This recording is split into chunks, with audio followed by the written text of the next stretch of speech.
how are you going? Today we will know what makes a good thumbnail. So if you want to get high CTR thumbnails, stick to the end, because in the end I will teach you a secret tips and how the YouTube algorithm works with thumbnails by seeing some good thumbnail makers out there, and how to make the viewer subconsciously click the video. So if you got tricked and clicked this video subconsciously, that means my tips are working and you have to watch to the end. So let's go ahead and open Photoshop. Firstly, we cannot talk about thumbnails without mentioning Mr. Beast, because he is one of the best YouTubers making thumbnails. But he is not the only one. There are a lot of content creators make some perfect thumbnails too. I'm telling you this because you have to steal like an artist. I mean by saying steal like an artist to see a lot of thumbnails and see the point of them.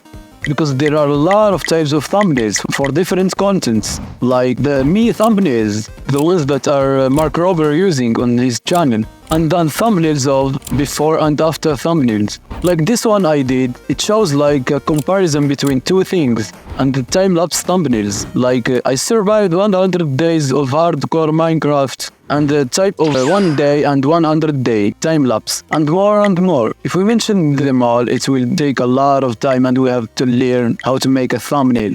So let's go open Photoshop again and go ahead and search for new file and name it wherever you want, and change these settings for a better understanding of this tutorial, and smash that like button if you are following this tutorial, and the subscribe button too. Then click create, and then our new projects will pop up. Just trust the process. Click that lock button to unlock this layer, and go ahead and get your raw photos and the pictures that you need, like the face and the pictures and stuff, you know. The most exciting part is the pen tool. The pen tool is a thing that's the face from the background, yeah.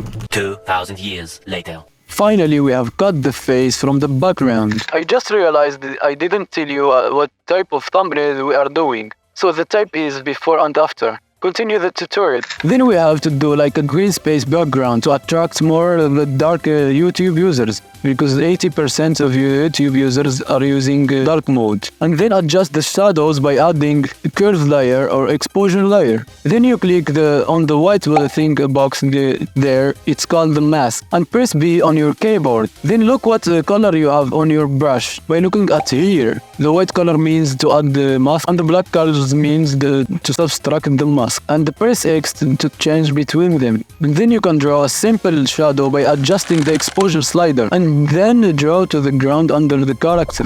It's that simple. Just be creative with it, you know. Then you can add little bit like a sun effect to the man by going to the yin yang thingy again, and that we have used before. And click solid color and do like a shade of orange sunny color, and click small thing there called mask, and press Ctrl I in your keyboard. I don't care if you use Mac. Just kidding, just use CMD plus I in your keyboard. Invert the mask. To invert the mask and make it all black, so you can draw the color on it. I know it's a little bit weird that you see on there that the color is white but your coloring is orange. That's because and then color this on the character for like a light effect to make it more realistic.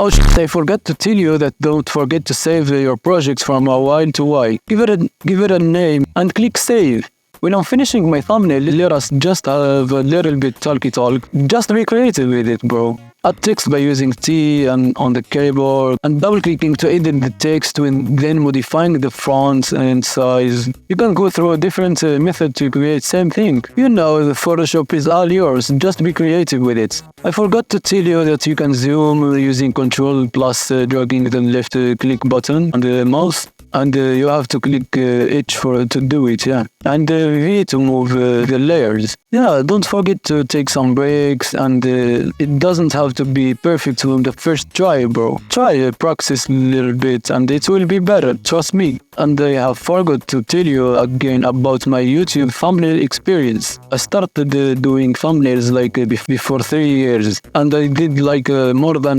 500 thumbnails maybe. I'm not sure. So yeah, I just watch the YouTubers and the trend, what the YouTubers do, and practice it. And one day we'll see a thumbnail and know exactly how to do it. And yeah, you can use the effects like hue saturation to change the clothes color and stuff here. And here I just let you go ahead and trust yourself that you can do it. And explore the Photoshop because it's full of effects and shortcuts. And finally, When you finish the final thumbnail, there is the last step to improve it more. The camera raw filter. To do it, click the plus button under there and click on the first layer at the top and the lowest layer at down. And click that folder icon there to make a group, and then duplicate it by clicking Alt and dragging the folder lower, and then make one group and viewable, and then convert that group into smart objects, and then go to filter and camera raw filter. Then you go to basic and discover by yourself what all the sliders do. Now I will tell you the sliders that I use usually in my thumbnails.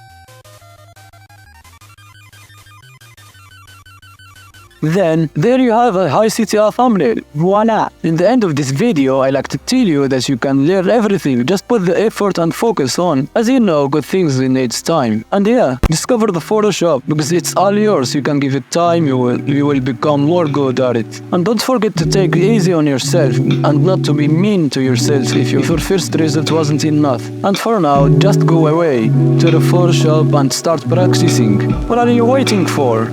Just go away, yeah, go away, and just go away from this video. Go away.